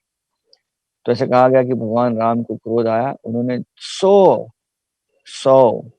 जो बाण समुद्र के अंदर मार दिए। उसके मारने से ऐसा कहा गया है कि समुद्र पूरा उबलने लगा। उबलने लगा, सारे जीव-जंतु समुद्र के ऊपर से उड़ रहे थे, नीचे उछल रहे थे, क्योंकि उनको पीड़ा हो रही थी। उसके बाद समुद्र नहीं आ रहा था बाहर, समुद्र भगवान प्रकट नहीं हो रहे थे। तो प्रभु रामचंद्र जी ने बाद में पूरा समुद्र को समाप्त करने के लिए ब्रह्मास्त्र निकाला। वो ब्रह्मास्त्र देख के फिर समझ में आ गया समुद्र देव को कि मैं क्या कार्य कर रहा हूँ। भागते-भागते आए, भगवान रामचंद्र जी का शरण ले लिया उन्होंने और शरण लेने के बाद माफ़ी माँगी। भगवान ने माफ़ माफ़ कर दिया और कहा कि हमें बताइए कैसे हमें आगे कूच करना चाहिए, कैसे निकलना चाहिए यहाँ से? तो समुद्र देव ने कहा कि देखिए, मैं आपको उपाय बताता हूँ। सबसे पहला ऐसा है कि इस समुद्र पे आप जो है एक सेतु बाँधिए। आपके वानर सेना में एक नल नाम का एक वानर है, जो विश्वकर्मा का पुत्र है। विश्वकर्मा के पुत्र के होने के विश्वकर्मा का पुत्र हो है इसलिए उसके पास शैली है, इस सेतु को बाँधने के लिए। तो सेतु बाँधिए और हर जिस ये सेतु जब बाँधेंगे आप पत्थरों से, हर पत्थर पर श्री राम का नाम लिखा जाए और वो जो पत्थर जो है तैरेंगे और ये डूबेंगे नहीं। तो नल मार्गदर्शन करेगा सेतु बाँधने का, पत्थर डाले जाएँगे श्री राम के नाम पर और मैं आपको वादा करता हूँ कि इस पत्थर डालने के श्रृंखला में, सेतु की श्रृंखला में आपको मेरा समुद्र कुछ परेशान नहीं करेगा, सहयोग करेगा और सहयोग करके इस समुद्र के कोई जीव-जंतु भी आपको परेशान नहीं करेगा। तो ये योजना का अंकलन भी यहीं पर हुआ और उसके बाद ऐसा कहा गया है कि अ, यहीं से थोड़ा दूर और 4 किलोमीटर तिरुपलाय मंदिर से और थोड़ा दूर समुद्र के तट पर ये जगह है, जिसका नाम है सेतु कड़ई। कड़ई यानी तमिल में कहते हैं शोर यानी बीच, बीच यानी समुद्र किनारा। तो सेतु कड़ई ये जगह है, यहाँ से भगवान ने अपना सेतु बाँधना जो है आरंभ किया। इस सेतु कड़ई जगह पर समुद्र के तट पर एक सुंदर छोटा हनुमान जी का मंदिर भी है और हनुमान जी का विग्रह देख रहे हैं आप, ऐसा रखा है उन्होंने हनुमान जी का विग्रह कि हनुमान जी मानो समुद्र को देख रहे हैं और वो एक एक आकलन कर रहे हैं कितना बड़ा होगा ये ब्रिज, कितना मुझे सेवा करना पड़ेगा, क्या-क्या पर्वत लेके आना पड़ेगा, क्या-क्या पत्थर लेके आने पड़ेगा। तो हनुमान जी देख रहे हैं समुद्र की तरफ। तो ये सेतु कड़ई अभी भी मौजूद है जहाँ से ये ब्रिज प्रभु रामचंद्र जी ने बनवाना शुरू किया था। ऐसा कहा गया है कि आज भी प्रति वर्ष एक सुंदर उत्सव यहाँ पर होता है, जिसे कहते हैं तीर्थवरी उत्सव। उस दिन जिस दिन प्रभु रामचंद्र जी ने इस ब्रिज का निर्माण शुरू किया, आज भी उसी दिन तिथि के ना हिसाब से तिरुपलानी मंदिर से 2 पालकी निकलती है। उन भगवान को जो है भगवान कल्याण जगन्नाथ के अर्च विग्रह उत्सव मूर्ति और पट्टाभिराम की उत्सव मूर्ति को बैलगाड़ी से लाकर यहाँ लाया जाता है और यहाँ आने के बाद एक सुंदर उत्सव यहाँ पर होता है। सबसे पहले हनुमान जी का जो है सब लोग जय-जयकार करते हैं कि हनुमान जी ने बहुत बड़ा कार्य किया है। हनुमान जी ने सीता देवी का खोज किया है। इसलिए इस मंदिर के आयोजक आते हैं भगवान को लेकर और मंदिर की तरफ से इस हनुमान जी का यहाँ पर राज सुंदर अभिषेक होता है उस दिन। उसके बाद यहाँ पर एक एक यज्ञ का आयोजन होता है कि मानो अब भगवान आज कूच करने वाले हैं और आप देखते होंगे सुंदर पिक्चर में यहाँ पर फोटो में कि वो पालकी लेके जाते हैं अंदर समुद्र में। पूरे अंदर जाते नहीं, लेकिन एक कार्यक्रम एक लीला होती है कि भगवान अंदर समुद्र में जा रहे हैं और समुद्र को लांघने वाले हैं और फिर से वो पीछे आ जाते हैं और फिर से मंदिर चले जाते हैं। तो ये सुंदर लीला आज भी प्रतिवर्ष जो है यहाँ पर दर्शाई जाती है। तो देखिए प्रभु रामचंद्र जी ने सुंदर एक ऐसा उदाहरण स्थापित कर दिया। प्रभु राम के पास सारा शक्ति है, प्रबल है, जिससे वो खुद सेतु बना सकते थे। लेकिन उन्होंने सारे वानर सेना को एक साथ बनाकर ये सेतु के कार्य में लगाया। और प्रभु रामचंद्र जी ने अच्छी शिक्षा हमें प्रदान की कि सारे भक्त जब अपना निजी कार्य या निजी मेरा मुझे क्या चाहिए, मुझे ये चाहिए, ये सब छोड़कर जब एक साथ आते हैं और प्रभु को क्या चाहिए, हाँ? या फिर हमारे मिशन को क्या चाहिए? ये जब हम साथ में करते हैं, तो संघ में इतनी शक्ति है कि बहुत बड़ा-बड़ा कार्य हम सिद्ध कर सकते हैं। जैसे अंग्रेजी में कहावत है, यूनिटी इज़ स्ट्रेंथ। उसी तरह यहाँ पर देखते हैं स्ट्रेंथ ऑफ यूनिटी, ये पूरा सेतु वानरों ने बनाया है सेतु। और एक अंग्रेजी में कहावत है, united we stand, divided we fall. तो जितने हम संघ में रहेंगे, साथ में रहेंगे और कार्य करेंगे, हाँ, भगवान के मिशन में, भक्ति में, तो वो कार्य हमेशा सफल रहेगा। तो ये हमें शिक्षा मिलती है इस सेतु के द्वारा। राम सेतु वानरों ने बनाया, उससे हमें एक सुंदर शिक्षाएँ मिलती हैं। जैसे श्रील प्रभुपाद हमेशा कहते हैं कि भक्तों को हमेशा जो है यूनिटी में रहना चाहिए, साथ में रहना चाहिए। अपने मतभेद को दूर रखते हुए भगवान के मिशन को बढ़ाने के लिए एक साथ आकर उस मिशन के साथ में आगे बढ़ना चाहिए। श्रील प्रभुपाद जी अपने अंतिम दिनों में उन्होंने कहा था कि अगर आपको मु आप मुझसे बहुत प्रेम करते हैं, तो मुझे प्रेम करना यानी आगे चलकर इस मिशन को सँभालना और उसके लिए आपको सबको एकजुट आकर जो है एक-दूसरे से दूसरों के सहायक बनना चाहिए, कोऑपरेशन करना पड़ेगा। तो ऐसे इस तरह से बहुत अच्छे-अच्छे क्षेत्र यहाँ पर हैं। एक जगह जो हम बताना चाहेंगे वो है एक पर्यटक स्थल है, जिसे कहते हैं पंबन ब्रिज, जो रामेश्वरम द्वीप को मेन जो देश से कनेक्ट करता है और 2 किलोमीटर बड़ा ब्रिज है, पंबन ब्रिज। बड़ा आकर्षक जगह है। ऐसे कहा गया है कि पुरातन काल में लोग यहाँ पर नाव से आते थे, वहाँ कुछ ब्रिज नहीं था। फिर ऐसे कहा गया है कि 1913 में ये ब्रिज बनाया गया है। इस ब्रिज को बनने के लिए उस समय 14 साल लग गए और ये 2 किलोमीटर ब्रिज पे बाद में ट्रेन चलने लगी। तो देख रहे हैं अब ट्रेन चल रही है। ट्रेन धीरे-धीरे चलती थी और ट्रेन के माध्यम से इस ब्रिज को क्रॉस करके लोग रामेश्वरम आते थे, बोट के अलावा भी। तो कुछ 1988 की बात है जब यहाँ पर रोड का ब्रिज भी बन गया अभी और इस रोड के ब्रिज के द्वारा अभी यातायात और सरल हो गई है। लोग यहाँ पर जब ब्रिज से आते हैं अपनी गाड़ियों में, तो ब्रिज पे खड़े होते हैं, यहाँ का सुंदर हवा का जो है वो एहसास करते हैं, उसका आनंद अनुभव करते हैं और बहुत सारे फ़ोटोग्राफ़ी भी करते हैं इस पंबन ब्रिज पर। तो ये पंबन ब्रिज भी बड़ा एक स्थल है, लोगों के देखने लायक फैमिली के साथ में आप जाएँगे तो इसका अच्छा दर्शन कर सकते हैं, अच्छा समुद्र का दर्शन होगा, समुद्र देव का और यहाँ खड़े रह के आप भगवान की लीला का स्मरण भी कर सकते हैं। तो ऐसा कहा गया है कि इस तरह से हम देखते हैं कि भगवान के बहुत सारे यहाँ पर लीलाएँ हुई। अभी यहाँ पर चैतन्य महाप्रभु आए, उनकी एक अंतिम लीला बताएँगे हम आपको। चैतन्य महाप्रभु अपने दक्षिण भारत की यात्रा में मदुरै से होते हुए रामनाथपुरम आए, शरणागति क्षेत्र में उन्होंने दर्शन लिया, तिरुपुरानी मंदिर में दर्शन लिया भगवान का, सेतुकड़ई में दर्शन लिया, फिर वो रामेश्वरम द्वीप में भी आए और रामेश्वरम द्वीप में आके उन्होंने कीर्तन और नृत्य किया शिव जी के मंदिर में, रामेश्वरम रामनाथ स्वामी मंदिर में। उसके बाद वो धनुष तीर्थ भी गए, वहाँ स्नान किया। ऐसे कहा गया कि उन 22 तीर्थों में उन्होंने स्नान भी किया, जो हम बता रहे थे कुएँ वहाँ पर है भगवान के मंदिर के अंदर। चैतन्य महाप्रभु ने स्नान किया और जब रामनाथ स्वामी में चैतन्य महाप्रभु थे, तो उस समय उन्होंने वहाँ के पुजारियों को एक अनोखा अ, एक डिस्कशन करते हुए देखा था। वहाँ पर चर्चा चल रही थी, पुजारी मिलके एक कूर्म पुराण ग्रंथ का अध्ययन कर रहे थे और उसका जो है रिसाइटेशन चल रहा था। तो उस समय उन्होंने एक कथा सुनी, बैठे हुए वहाँ पर, कि कैसे रावण जो सीता को लेके गए, वो सीता वो असली सीता नहीं थी।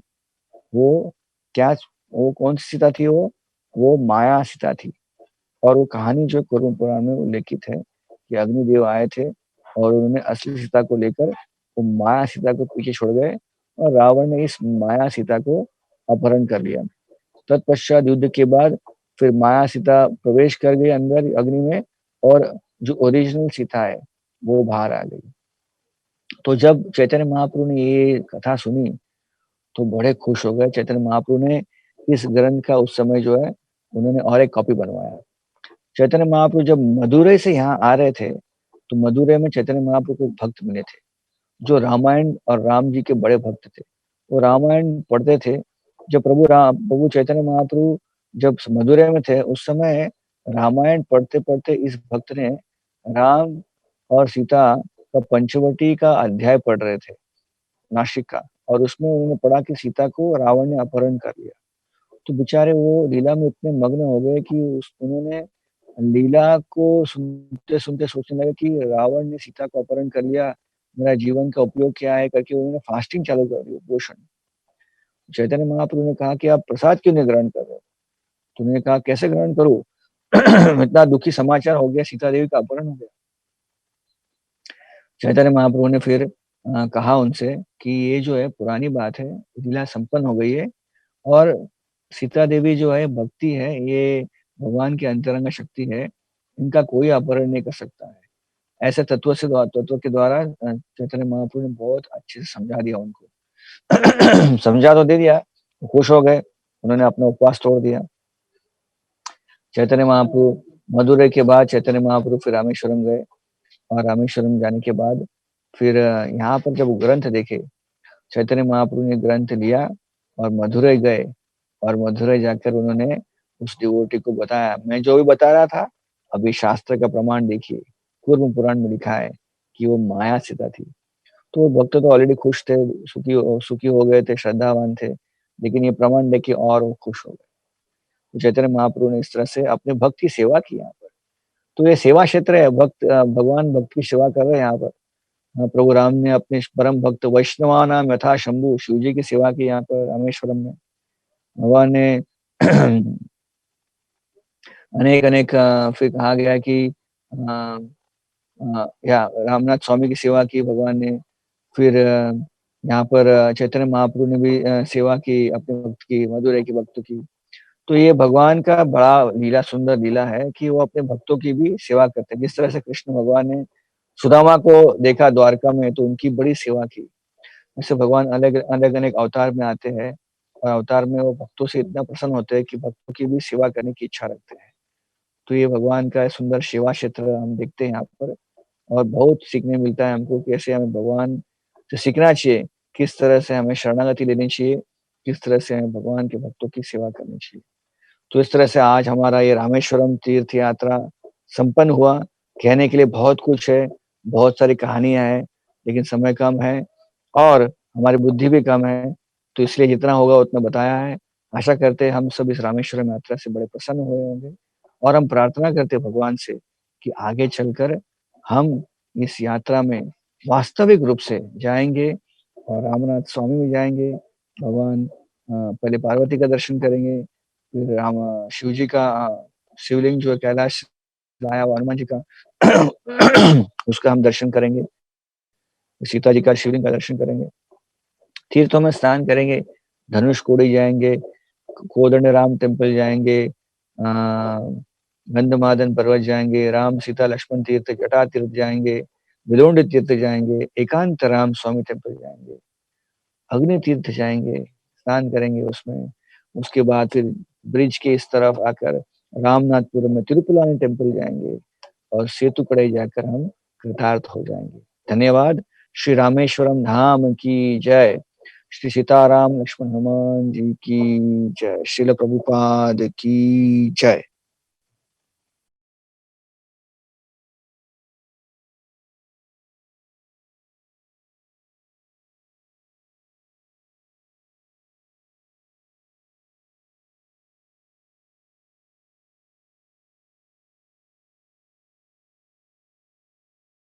RG Media YouTube channel. Like, share, subscribe.